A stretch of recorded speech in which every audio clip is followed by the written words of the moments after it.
Hey guys, welcome back to our channel. So for today's video, I'm going to teach you how you can easily move files and folders in Zoho WorkDrive. So first, of course, head over to WorkDrive and make sure that you're logged into your account.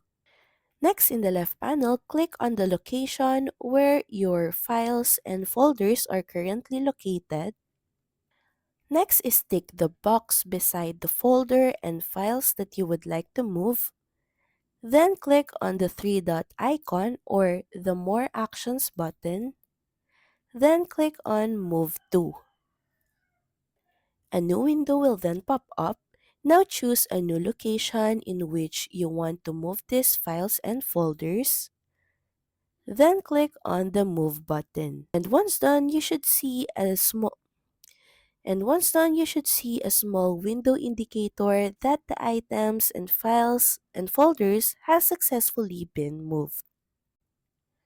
So that's pretty much it. Thank you very much for watching this video, and I'll see you again on the next one. Bye!